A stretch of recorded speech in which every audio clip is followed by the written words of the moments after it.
জয় বাংলা।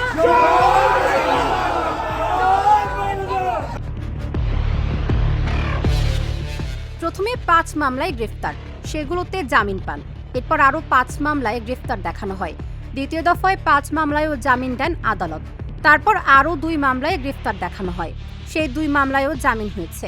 কিন্তু প্রথম 2 দফার 10 মামলায় হাইকোর্টের দেওয়া জামিন স্থগিত হয়েছে। সর্বশেষ 2 মামলায় জামিন স্থগিত চেয়ে রাষ্ট্রপক্ষের আবেদন শুনানির অপেক্ষায়। তারা আমাকে ওয়ারেন্ট ইস্যুটা দেখাতে পারে নাই, কিন্তু আমি আইনের প্রতি শ্রদ্ধাশীল হয়ে আমি তাদের সাথে যাচ্ছি।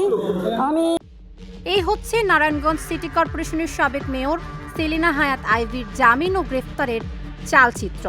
যদিও 12 মামলার মধ্যে 7টির এজাহারে তার নাম নেই।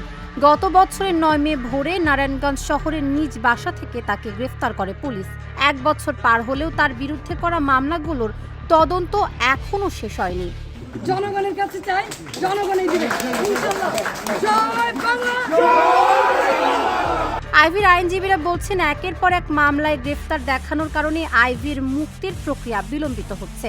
সর্বশেষ 2টি মামলায় গ্রেফতার দেখানোর প্রক্রিয়া চ্যালেঞ্জ করে আইভীর করা রিটের পরিপ্রেক্ষিতে হাইকোর্ট গত 26 এপ্রিল এক আদেশে সুনির্দিষ্ট মামলা ছাড়া তাকে গ্রেফতার না দেখাতে ও হয়রানি না করতে নির্দেশ দিয়েছেন।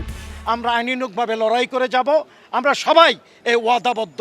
আমরা যতক্ষণ পর্যন্ত আইভী মুক্তি না পাবে, আইনানুগভাবে আমাদের যে লড়াই, সেই লড়াই অব্যাহত থাকবে। মামলাগুলোর মধ্যে 9টি হচ্ছে 2024 সালের জুলাই আন্দোলন কেন্দ্রিক হত্যা মামলা, 2টি হত্যা চেষ্টা মামলা। গণ অভ্যুত্থানে আওয়ামী লীগ সরকারের পতনের পর এসব মামলা হয়। অপর মামলাটি হচ্ছে গত বছর তাকে গ্রেফতারের সময় পুলিশের ওপর হামলা ও সরকারি কাজে বাধা দেওয়ার অভিযোগ করা। আইভীকে গ্রেফতারের পর প্রথমে 3টি হত্যা ও 2টি হত্যা চেষ্টা মামলায় গ্রেফতার দেখায় পুলিশ। এসব মামলায় অধস্তন আদালতে জামিন চেয়ে বিফল হওয়ার পর তিনি হাইকোর্টে আবেদন করেন। গত বছরের 9 নভেম্বর হাইকোর্ট ওই 5 মামলায় অন্তর্বর্তীকালীন জামিন মঞ্জুর করেন। এর বিরুদ্ধে রাষ্ট্রপক্ষ আপিল বিভাগে পৃথক 5টি আবেদন করে।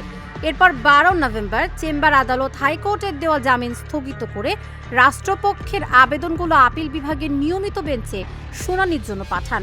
আবেদনগুলো এখনও আপিল বিভাগে শুনানির অপেক্ষায়।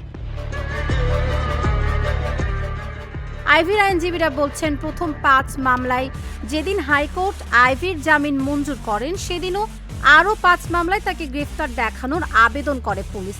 নারায়ণগঞ্জের চিফ জুডিশিয়াল ম্যাজিস্ট্রেট আদালত গত বছরের 18 নভেম্বর সেটা মঞ্জুর করেন।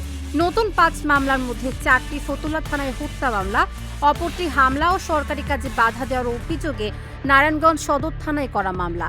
এসব মামলার এজাহারে আইভীর নাম নেই। একের পর এক মামলায় গ্রেফতার দেখানোর ঘটনায় পুলিশের ভূমিকা নিয়ে প্রশ্ন উঠছে। আইভী আওয়ামী লীগের রাজনীতি করলেও তিনি গডফাদার শামীম ওসমানের সঙ্গে লড়াই করে ভোটে জিতেন। দল মত নির্বিশেষে নারায়ণগঞ্জের মানুষের কল্যাণে কাজ করেছেন তিনি। আইভী 2003 থেকে 2011 সাল পর্যন্ত নারায়ণগঞ্জ পৌরসভার মেয়র ছিলেন। পরে নবগঠিত নারায়ণগঞ্জ সিটি কর্পোরেশনে টানা 3টি নির্বাচনে জয়ী হন আইভী। তাবাসসুম সেজুথি, ঢাকা জার্নাল।